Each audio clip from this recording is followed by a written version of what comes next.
How much longer are you going to live? I couldn't believe it.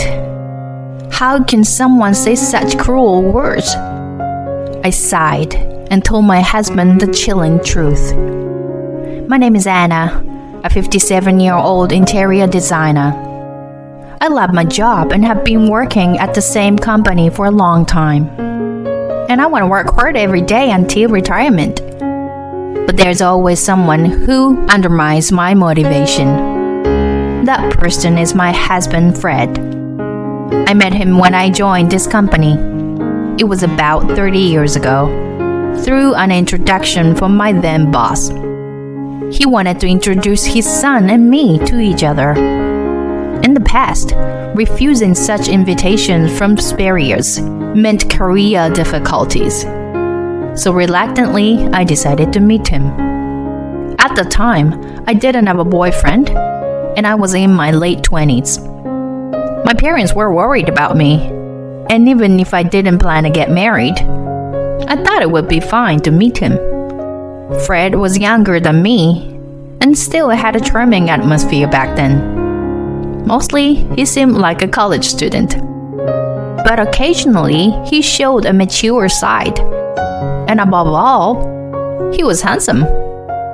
We talked, and surprisingly, we got along well. We exchanged contact information and started meeting each other. Well, naturally, our relationship developed, and he earnestly escorted me.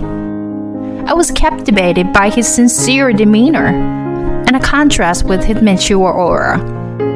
After about 2 years of dating, we decided to get married. When I reported to my then boss, my father-in-law, he was very happy for us. And it wasn't like I played favorite for the sake of my job, but we were naturally drawn to each other and ended up getting married. I was surprised myself. I think it was great to be able to get married in a happy state.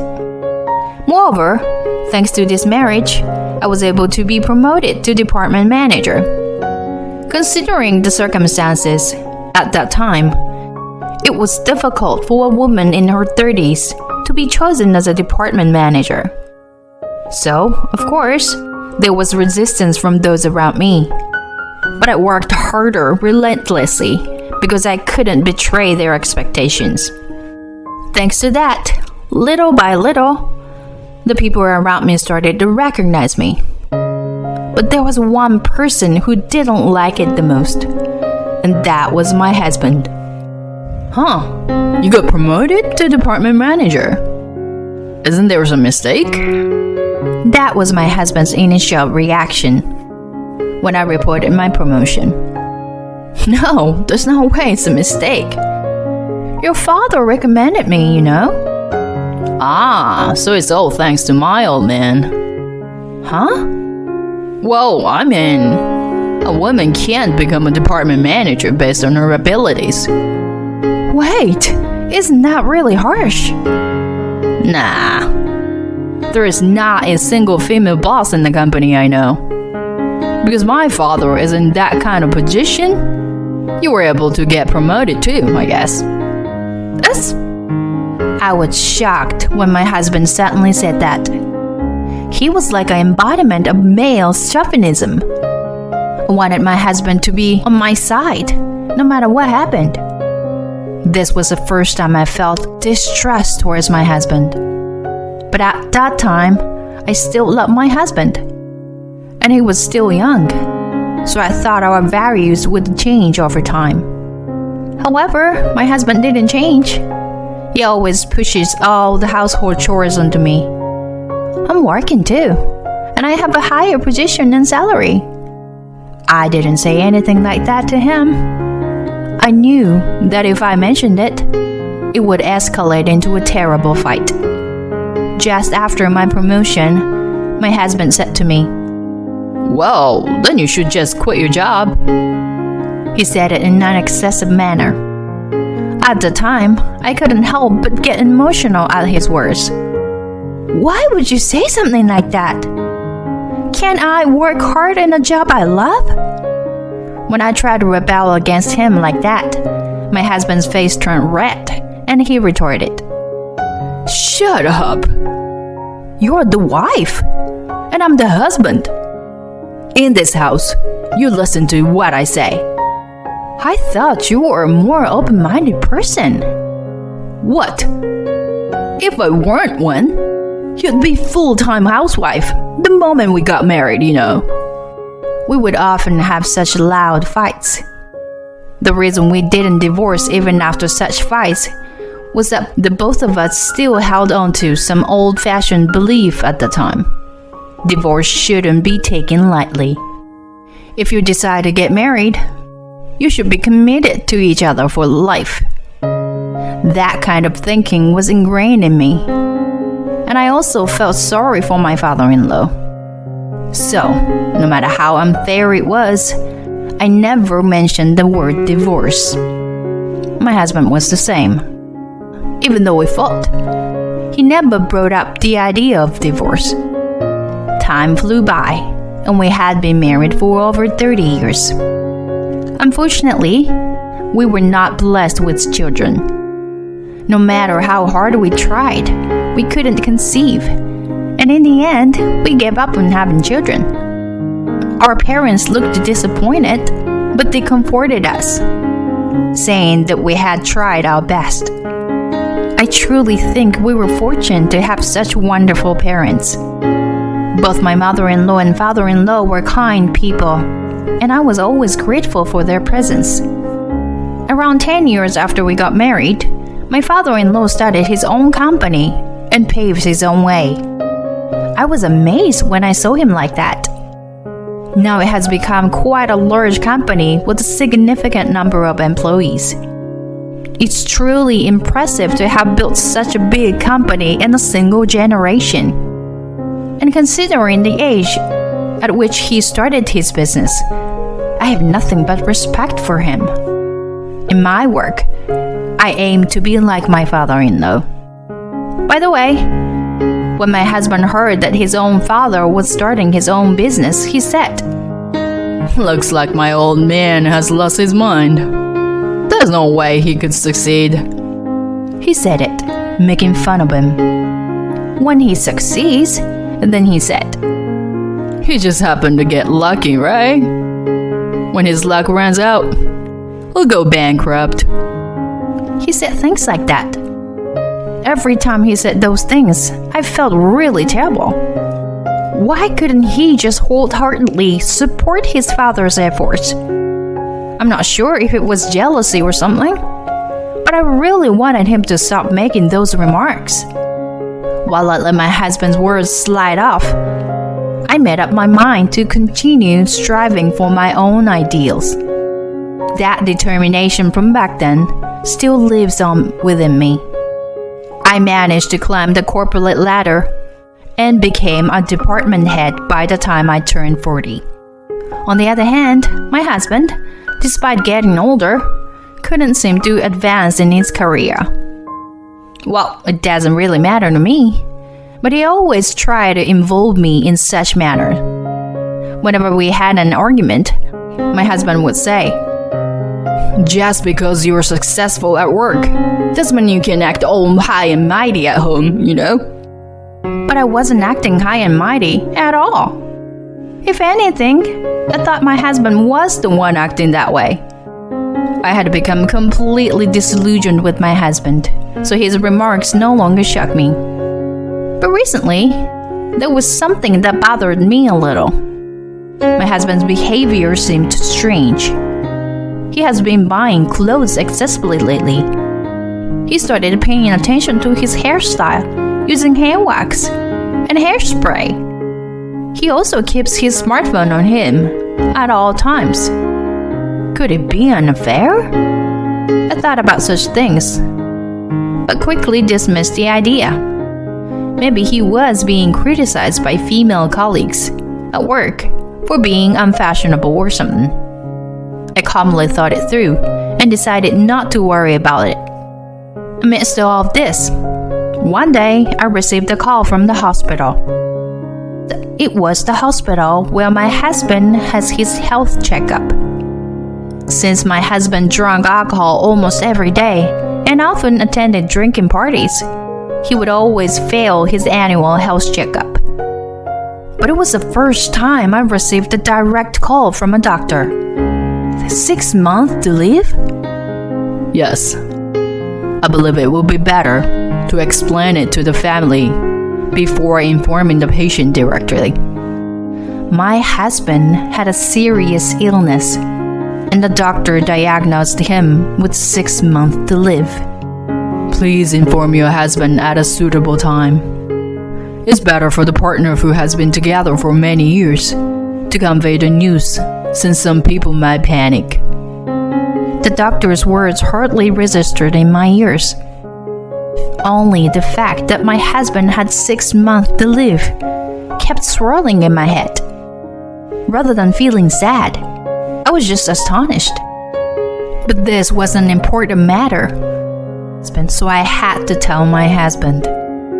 As soon as I returned from work, I immediately had the conversation with him. I went to the hospital today. What? You look serious. Are you dying or something? The doctor said it's 6 months. Huh? 6 months? I nodded, and my husband seemed lost in thoughts for a moment. Oh, I see. 6 months. Hey, what are you thinking? I asked, annoyed and unable to understand my husband's words and actions. Nah. Well, I mean, we're getting old. And it's inevitable, right? I thought he was remarkably calm. Aren't you shaken? Only 6 months left to live. Well, there's nothing we can do about it, right? Maybe we should just enjoy the remaining life, you know? My husband's detached attitude made me sigh. After that, my husband started coming home later than usual. He suddenly had more business trips and was frequently absent from home. I thought my husband was suspicious once again. Then one day, I found a card from a strip club in my husband's suit pocket. Ah, I see. He's getting involved with those girls. I was exasperated, but I thought that since he only had a short time left to live, he could do as he pleased. Amidst all this, as I was getting out of the bath, I heard my husband talking on the phone.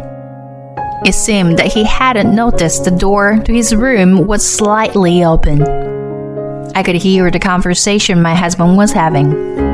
Since my wife only has a little time left, once she's gone, you can come live here with me. This was undoubtedly an affair. And there, for the first time, I realized the true nature behind my husband's strange behavior. He believed it was me who was dying.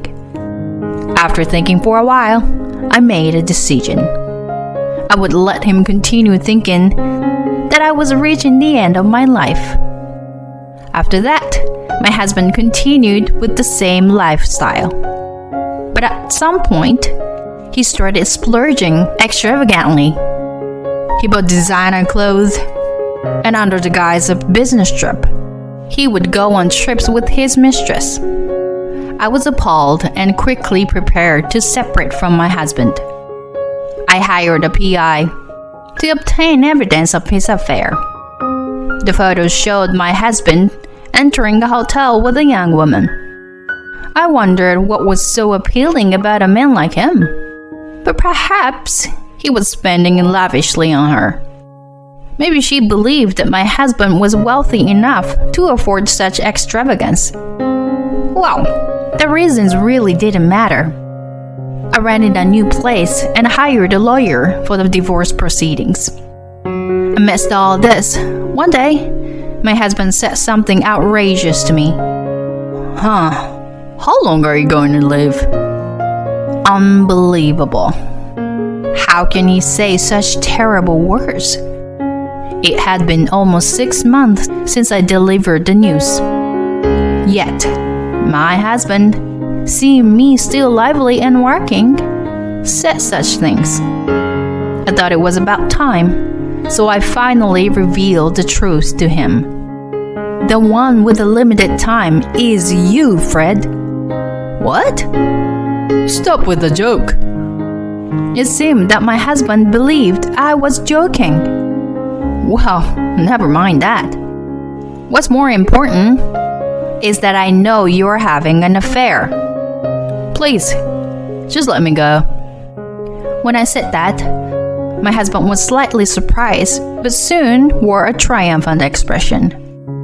Oh, fine. He was delighted, thinking he would receive a substantial amount of money through asset division. We immediately began the divorce proceedings. I claimed compensation through my lawyer. Apparently, my husband had to pay the compensation for his affair partner as well, since she refused to contribute. Thus, the long years of marriage with my husband came to an end. Sometime later, he suddenly called me. Hey, what the hell is going on? Aren't you the one sick? Even though I didn't put him on speaker, I could hear his voice through the phone. I told you when we separated, didn't I? The one with the limited time left is you. No way. Then the recent shortness of breath and palpitations were... Well, yeah, something like that. Wasn't it because my age? Jesus. Why didn't you tell me? I did, but you never listened to me. But it doesn't matter anymore. You and I are complete strangers now. Do your best with your treatment or whatever. That's... Of course, you'll have to pay me compensation. It will be deducted from the asset division. Are you abandoning me? Your spouse for many years? What are you saying now? It makes me sick. You betrayed me. I have no obligation to be kind to you. Goodbye. We'll never see each other or talk again. Anna, wait. My ex-husband called out to me, but I hung up without a word. And I blocked his phone number. My ex-in-laws had already passed away. Based on my ex-husband's condition, he had probably squandered all his inheritance. Since then, I made sure not to hear anything about what happened to him.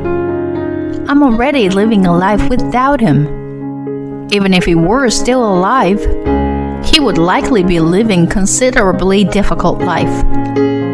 Meanwhile, I'm working hard as I always have. Even on my own, I can lead a fulfilling life. I plan to continue working diligently until retirement and gradually think about a graceful old age.